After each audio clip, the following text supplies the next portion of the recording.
SoundCartel. During COVID, there's been an increasing exodus of people from the city to the country. For many, it's a reassessment of values and the answer to questions of lifestyle, health, and working in a way that contributes to the community. While distance from the city centre might have been prohibitive pre-pandemic, the benefits of regional life and work are coming into their own. From SoundCartel, I'm Nicole Goodman, and this is Business Essentials Daily.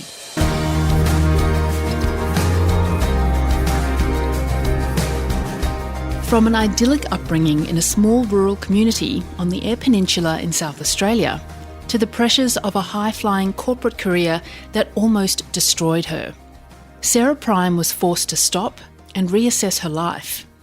She abandoned the fast lane and returned to the Eyre Peninsula, but to her horror, the small, vibrant town she remembered from her youth had all but gone, destroyed by a harsh economic downturn, leaving little more than graffiti, tumbleweed, and communities in decline. That was enough to jolt Sarah into action. She settled in the area and then started up her Champion Academy, providing mentorship and motivation for the local sports club, then for schools, now for communities far and wide. Sarah is a champion for change, and COVID just might be helping her as more people are forced to work from home, reassessing their own priorities about where and how they want to live and work. Sarah offers her perspective to Heather Dawson. I think what we've found during COVID is, as a society, the boundaries aren't where we thought that they might have been. We can work remotely, we can do our jobs in a different way, in a different place, under different conditions and at different times of the day. And what that's done is really open up a new can of worms for people to say, well, what else can we do that we didn't think that we could do? And I think that in a time where we're living in isolation in so many parts of the world, going somewhere where you have a real sense of community is becoming more and more of a pull for people. So yeah, there's always been opportunities and advantages to living and working in the country. Those intangible benefits as well as the physical benefits are perhaps now just being recognised more clearly for what they are. And that sort of ambiguity and discomfort around change that COVID has brought on has created that urge for people to move away from that discomfort and towards something more positive. And yet many people, especially city folk perhaps, think that rural centres are pretty tough places to start a business with, not enough local people to really support the trade. And in many cases, isn't that so? Well, look, I think starting a business is tough, full stop. It doesn't matter where you are. And I can understand how it might be perceived that a lower population might mean that you're not going to get the support that you want as a business owner. Now, I wouldn't like to presume that I know what city folk are thinking. I can only rely on my own time in the city as a person who did grow up in the country and see it from that point of view. But I wonder if I can paint a picture of why rural areas are a great place to do business and that you do get the support that you want. It just might not be from the places that you expect.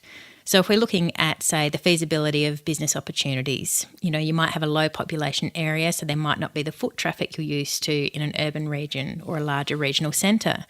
But there's also less direct competition and choice in your physical presence. You might be the only business that does that thing in that area. And so you're going to have people who are used to travelling hundreds of kilometres by virtue of the fact that they live in the country in rural areas to come and be serviced by your business or to buy your business's products. It's not just the people in the town where you're based or in the region where you're based. There's that great proximity factor with less competition that people who are walking around that town are more likely to come into your shop. And you've got to remember also that new offerings don't come by that frequently in rural areas. So they're quite often pounced on when they do start up. When someone does open a new business, people will travel from quite a distance. And gee whiz, there's not much that moves faster than a rural grapevine. The word gets around and you'll find that you'll be supported by other communities right across a broader region. Well, important to do a lot of research, though, about what sort of service or product you're bringing to a rural area. I guess that's true, isn't it? Oh, absolutely. I think what we recognise as people in business generally, we know that we're going to have the greatest chance of success in business if we are meeting someone's needs or addressing a pain point and reducing that pain point for them. And so in rural areas, you are looking at what are the common rural problems that your business might be able to solve, and recognising that if you can do that for one community, you've probably done it for hundreds of communities, if not thousands, and that your business idea might in fact be scalable a lot faster than you recognise that it would be. And I guess while population density is something that you might think makes a business idea unviable, that there's little opportunity for growth, I actually think that the opposite is true. I think that, you've got the reduced startup and overhead costs and things like the land and rent values. There is this vast amount of space available. I mean, the sky really is the limit. Like I said, you have that extremely active word of mouth network, which is well and truly beyond the place where you're based. So I guess what I'm saying is you do need to do your homework, but look at what the opportunities are. And that's subjective. It depends on what you consider to be an opportunity, but look at it through the lens of what the pain points are for those communities, and perhaps what services and support systems might have been withdrawn that were previously government owned. There have got to be all sorts of things that people in rural communities are crying out for that they haven't been able to get as services have been scaled back. So that could be anything from the schools and the health system being scaled back to grocery stores closing down, to just the availability of logistical systems to move information and freight and products backwards and forwards between different regions. So many opportunities, and doing the homework is critical. It certainly helps if you know someone, if you're connected to someone in a rural community. What that does is not only give you great insight into what the pain points are, it also vouches for you. If you're the cousin of someone or a friend of someone, or you went to school with someone or played on a team with someone in a rural community, that's considered, you've been road tested, you're safe to ride with. When you start up your business there, people already feel like they know you, and they're very likely to create that relationship with you that creates business opportunities. How important is innovation, do you think, in revitalising rural areas? Yeah, it is so important. And I think that people, no matter where they do business, will be more successful if they think about things in terms of how to think like a problem solver, how to innovate and be resourceful. And being in a rural area, I think it's just more of a necessity. Certainly, people who are based in rural areas, by virtue of the fact that there are no support systems for particular things, they just need to learn to get on with and solve their problem to get through their day. If I use my husband as an example, a couple of weeks ago he came home and he said, well, I had a leaking hose, but I had to get this load finished, so I fixed it with an iced coffee container and a whole bunch of zip ties just so I could get that out into the paddock. And I laughed and I thought to myself, well, that's innovation. If you could 3D print what you just did, you'd have like this instant demand for the product. But I think there is a need for people to think like problem solvers and be resourceful no matter where they're at in business, but it's certainly an advantage in rural areas. Do you think there are types of businesses that are more successful in rural areas than others?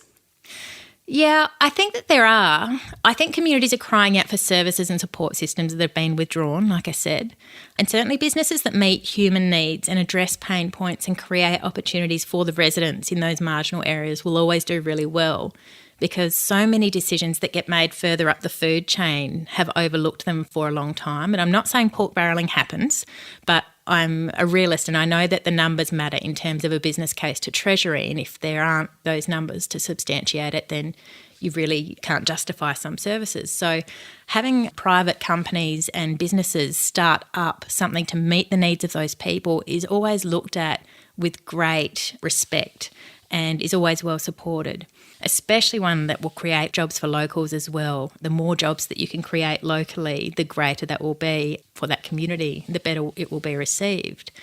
I think you'll always have that positive word of mouth, like I said, and you'll always have people travelling from a big distance, not just that town, to support it. Well, summing up, Sarah, what's your biggest message to city business people who say they'd never survive in the country? Look, I think it comes down to recognising what your core beliefs are. What's your value system? What do you really care about? And what are you doing about it? And if you're not doing something about it, then perhaps you should be.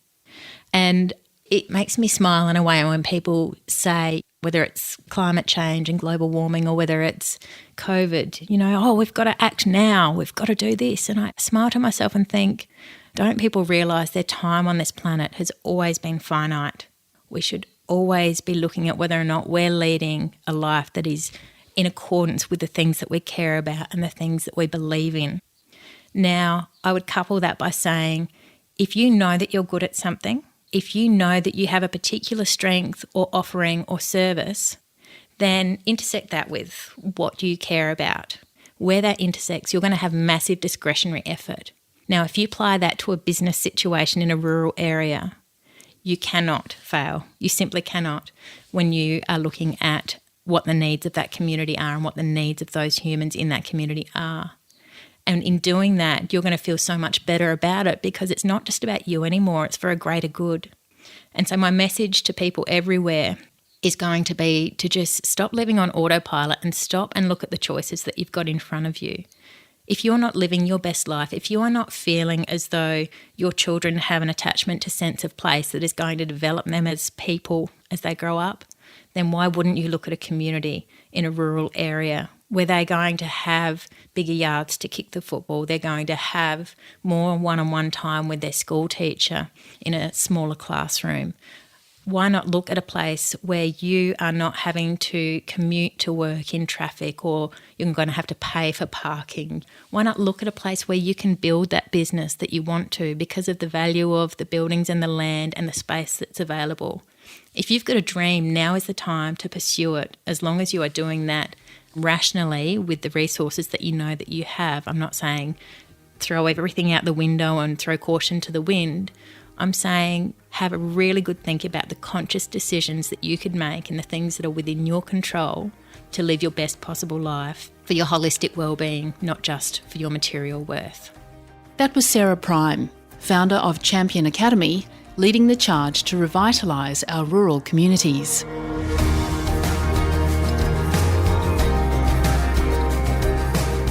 This episode of Business Essentials Daily is produced by the team at SoundCartel. Thanks for listening. I'm Nicole Goodman.